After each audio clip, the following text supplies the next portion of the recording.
යම්කිසි අවධියක් වෙනකන් අපි ඉන්නේ මේ මානසික ආතතියේ. පෙර සිටි විදිහට ජීවත් වීමේ අපහසුතාවක් වෙනස් වීමක් තියෙනවා.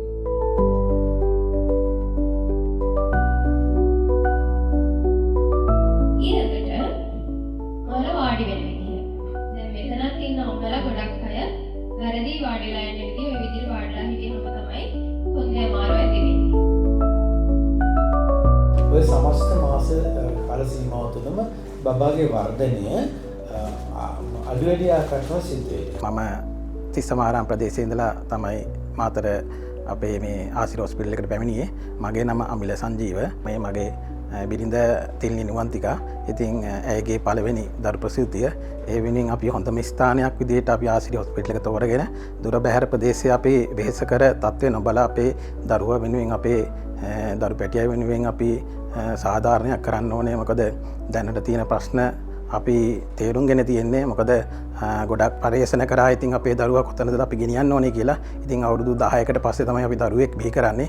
ඉතින් ඒ දරු ප්‍රසූතිය වෙනුවෙන් ආසිරි හොස්පිටල් එක අපි තෝරගෙන තිනවා. ඉතින් අද දින මේ පැවැත්වූ වැඩසටහන මොකද මම පළවෙනි මොකද ක්ලිනික් වලට මගේ වයිෆ් යනවා. නමුත් මට යන්න බැරි වුණා. මොකද මගේ වැඩ රාජකාරී බහුලත් එක්ක ඉතින් අද සෙනසුරාදා දිනේ අපි මේ දැමීමත් ඒ කියන්නේ මේ පැවැත්වීමත් ඇත්තට මම අගය කොට සලකනවා. මොකද දවස් 5ම අපි වැඩ කරලා දරුවා වෙනුවෙන් අපි ගොඩක් කැපවීම කරනවා තමයි. නමුත් රාජකාරී මට්ටමේදී අපිට ගොඩක් ඒ ගැනත් බලන්න සිද්ධ වෙනවා. ඉතින් ඒකත් එක්ක අද දිනේදී සෑහෙන ලොකු මෙහෙවරක් කළා කට්ටිය වෙනුවෙන් අපේ ඉදිරි පරම්පරාව වෙනුවෙන්. ඉතින් මේ අද සුවිශේෂී වැඩසටහන් කීපයක් අපිට අහන්න ලැබුණා. අපිට අත්දැකීම් දුන්නා ප්‍රැක්ටිකල් මට්ටමින් අපිට ඒ දේවල් ප්‍රායෝගිකව පෙන්නුවා. ඉතින් ගොඩක් සන්තෝෂයි. මම මගේ වයිෆ්ට මේ ඉදිරි මාසයේදී අපේ දරු ප්‍රසූතිය මේ ස්ථානයේදී ලබාගෙන ඉතාම සතුටින් කාලය ගත කරන්න අපිට ශක්තිය ධෛර්යය කට්ටිය ලබා දෙයි කියලා විශ්වාස කරනවා. ස්වභාවිකවම මුලදී එන්නේ අර කොලෙස්ටරෝල් වගේ එකක්. ඒක නිකන් වතුරක් වගේ ඝන කිරි එකක්. ඒකෙන් මොකද වෙන්නේ? ඒක තමයි ඕගලන්ගේ පළවෙනි එන්නත. පළවෙනි එන්නත BCG නෙමෙයි. ප්‍රතිශක්තිකරණය අපේ ඇඟේ හදන්නේ මුළු සිස්ටම් එකම ඉමුනයිස් කරනවා හොඳ විදියට.